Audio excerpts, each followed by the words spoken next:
Pagi Mas Dani. Iya, pagi. Selamat pagi. Mas, saya izin mau ke ruang meeting dulu ya. Baik, silakan. Kok dia salamannya kayak gitu? Gak sopan banget sama senior. Selamat pagi, Bang. Iya, pagi. Oke. Sebentar itu, Iya, kebetulan kita udah lengkap nih. Kita tinggal ngomong laptop, terus presentasi lagi ya. Oh iya, ini terus kita kenalin dulu. ini Pak. Iya. Langsung aja ambil laptopnya, langsung dipresentasi.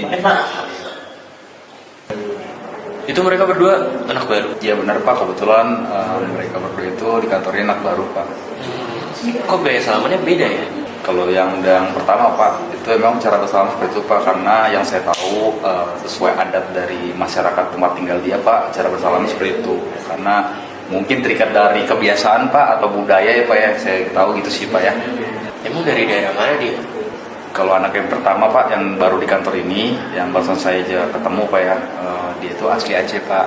Karena kan di sana terkenal dengan adat dan budaya yang agak berbeda dengan pulau-pulau seperti Jawa Pak ya. Jadi cara bersalamannya pun mereka pun menandakan kalau mereka itu kan muhrim Pak ya. Jadi tidak boleh bersalaman dengan banyak laki-laki Pak. Pada umumnya seperti itu sih yang saya tahu Pak ya. Oh, ya udah deh. Ayo kita lanjut meeting aja. Ya, mari Pak. Di dalam adegan video kami, saya akan menjelaskan mengenai landasan teori, yaitu ada dua, yaitu high context dan low context yang dikemukakan oleh Edward T. Hall. Edward T. Hall membagi budaya menjadi dua, yaitu high context yang mengandalkan isyarat implisit dan pemahaman bersama tanpa perlu dijelaskan, dan low context yang lebih suka pesan disampaikan secara langsung dan to the point. Di dalam video, pasti kita juga memperhatikan cara bersalaman dari teman yang berasal dari Aceh ini menjadi contoh komunikasi konteks tinggi atau high context. Ia tidak pernah menjelaskan alasannya secara langsung. Makna gestur mengungkapkan bahwa tangan hanya bisa dipahami oleh orang yang sudah tahu nilai dalam Islam mengenai soal batasan sentuh menyentuh antara lawan jenis, atau yang biasa kita ketahui dengan istilah non-muhrim. Orang yang pastinya belum paham bisa saja akan menilai gestur itu sebagai tindakan tidak ramah. Padahal sebaliknya, itu justru bentuk suatu penghormatan dalam budaya masyarakat Aceh. Baik teman-teman, yang kita bisa pelajari dari kisah ini yaitu pada tokoh Dian, ia biasa bersalaman tanpa bersentuhan. Dan pada rekannya Mas Zaki, ia tidak langsung memprotes itu, tetapi ia melihatnya terlebih dahulu, mengamati, lalu menerima dan menghargai hal tersebut. Sedangkan pada Pak Farel, ia tidak langsung sadar, tetapi ia juga langsung menerima apa yang terjadi.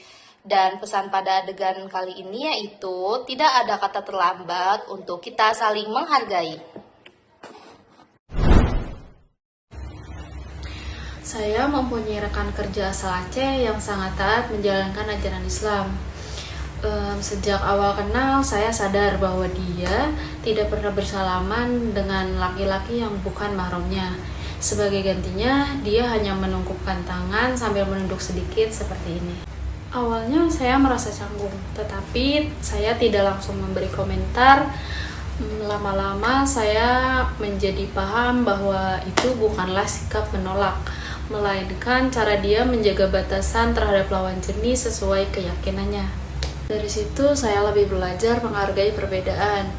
Tidak perlu buru-buru menghakimi. Setelah tahu alasannya, saya lebih menghormati batasan itu.